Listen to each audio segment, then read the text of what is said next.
प्रश्नावली 12.2 का प्रश्न क्रमांक पहला मैं आपको इस वीडियो में समझाने वाला हूँ। प्रश्न है, निम्न संख्याओं को मानक रूप में व्यक्त कीजिए।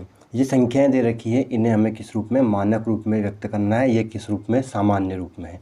सामान्य रूप से मानक रूप में हमें इन्हें लिखना है। तो मानक रूप में कैसे लिखते हैं, तो पहले इसका थोड़ा सा बेसिक समझना, ठीक है। जैसे कि मान लीजिए एक संख्या लिखा रही है, एक संख्या लिखा रही है 0.6। क्या लिखा रही है? 0.6। तो इस 0.6 तो किसी भी संख्या के बटे में हम 1 लिख सकते हैं। कोई भी परिमेय संख्या हो, दशमलव संख्या हो, हम उसके बटे में क्या लिख सकते हैं? 1 लिख सकते हैं, क्योंकि 1 का भाग अगर किसी भी संख्या में दें तो उसका मान परिवर्तित नहीं होता है, वहीं रहता है। देखो, अब यहाँ पॉइंट हटाएंगे। अगर पॉइंट हटती है तो पॉइंट के बाद जितने भी अंक हैं बटे में उतनी 0 लग जाती है। यहाँ पॉइंट हटाएंगे तो पॉइंट के बाद में कितना अंक है? 6 नहीं है, ये 6 एक अंक है। 6 तो ये संख्या है, अंक कितना है? सिर्फ 1 है। तो यहाँ कितनी 0 लगेगी? 1 0 लग जाएगी। ठीक, नहीं समझे? एक बार और देख लो। मान लीजिए एक संख्या लिख रही है 0.342। ठीक, अब इस संख्या के बटे में मैं 1 लिख सकता हूँ, कोई दिक्कत नहीं। अब 1 लिख सकता हूँ मैं, तो क्या करना है? पॉइंट हटाएंगे तो कितनी 0 बढ़ेगी? तो अंक गिनना है, 1 2 3। पॉइंट के बाद के अंक, पॉइंट के बाद कितने अंक है? 3 अंक है। तो इसमें कितनी 0 लगा देंगे अपन? 3 0 लगा देंगे। समझ गए? अब एक संख्या और लिखता हूँ मैं, देखो 0.00342।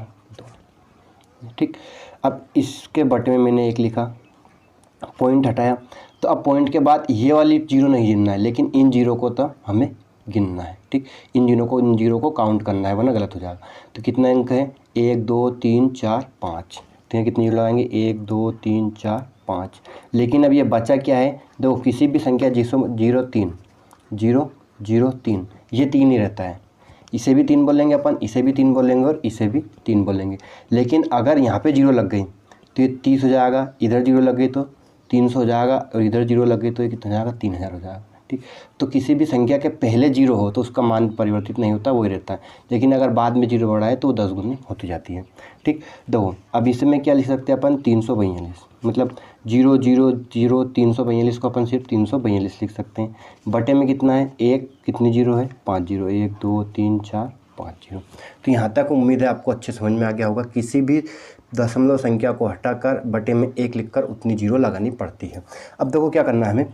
क्या एक नियम था घातांकी नियम में कि a की घात -1 है, तो हम उसे 1/a लिख सकते हैं। या फिर 1/a की घात -1 है तो उसे क्या लिख सकते हैं? 1 लिख सकते हैं। a का मतलब होता है घात 1 लिखते नहीं है, सिर्फ 1 ही रहती है वो, है ना। देखो, जैसे कि यहाँ लिख रहा है 3/5 की घात -2। क्या लिख रहा है? 3/5 की घात -2। तो हम इसे धनात्मक घात बनाने के लिए क्या लिखेंगे? 5/3। क्या लिख लेंगे? 5/3 लिख सकते हैं। तो यहाँ पे 10 बटे में है, क्या है? बटे में है, तो 6 के गुणे में जाएगा वो, तो घात क्या हो जाएगी? माइनस हो जाएगी। तो इसे क्या लिख सकते हैं? -1। 10 की घात क्या लिख सकते हैं? -1 लिख सकते हैं, क्योंकि 10 की कोई पावर नहीं, कितनी पावर है उसकी? घात है 1 है। यहाँ पे अपन इसे क्या लिख सकते हैं? 342/100 है, सॉरी 1000। कितनी 0 है? 3 0 है, तो इसे 10 की पावर 3 लिखेंगे, 10 की घात 3 लिखेंगे। जितनी 0 हो उतनी घात लगा दो 10 में। ठीक, तो अब ये गुणे में जाएगा तो ये भी क्या हो जाएगा? 342 गुणित 10 की घात -3 हो जाएगा। क्या हो जाएगा? -3 हो जाएगा। घात ऊपर जाएगी तो माइनस हो जाएगी, ऋणात्मक हो जाती है। अब देखो, यहाँ पे समझने की बात है, सबसे इम्पोर्टेंट चीज़ ये है 342 बटे में कितनी है? 1 2 3 4 5 0। तो इसे क्या लिखेंगे? 10 की घात 5।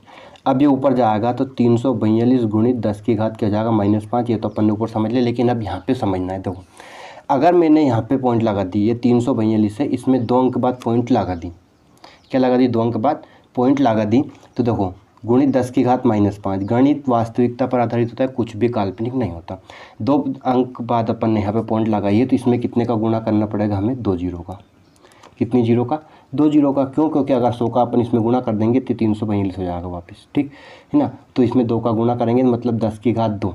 100 का गुणा करेंगे, 100 कितना होता है? 10 की घात 2।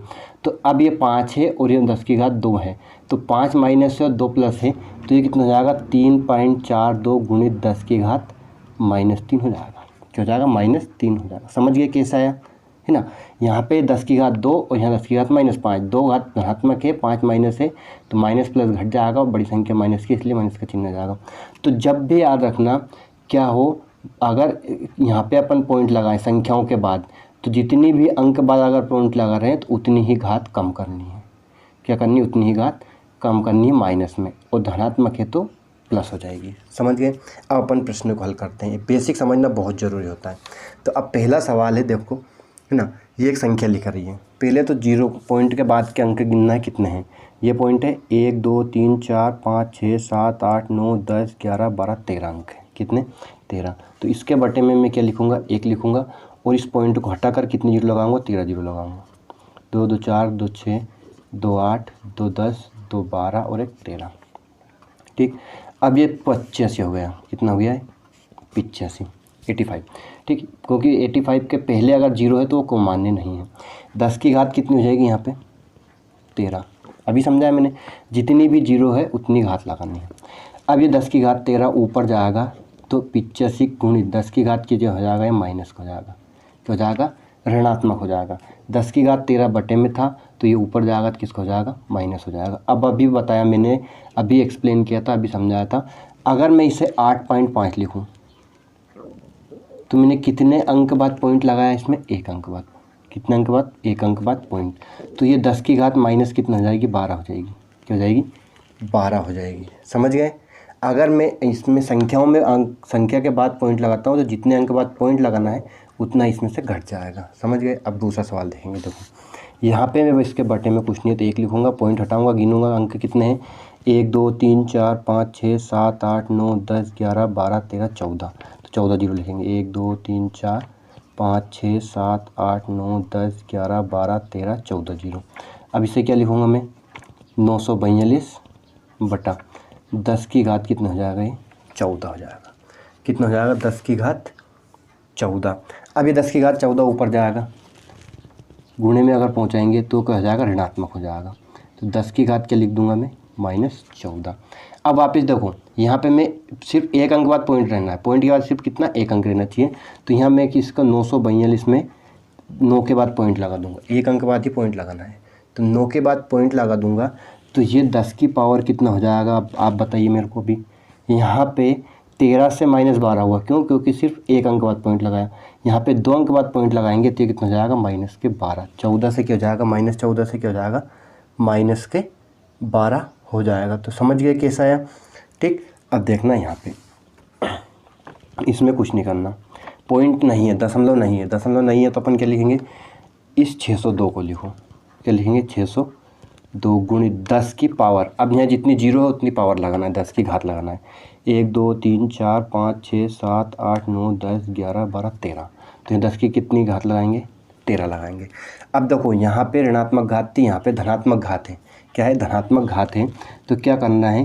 अब मैं यहाँ 6.02 करूँगा इसे, इसमें 2 अंक बाद पॉइंट और लगाऊंगा तो 10 की घात क्या हो जाएगी? अब जुड़ जाएगी, 15 हो जाएगी। पहले कम हुई थी, अब यहाँ पे अगर ये धनात्मक घात है तो ये कितना हो जाएगी? 13 से 15 हो जाएगी। 2 अंक के बाद ऊपर अपन ने पॉइंट लगाया है तो दशमलव लगाया है तो।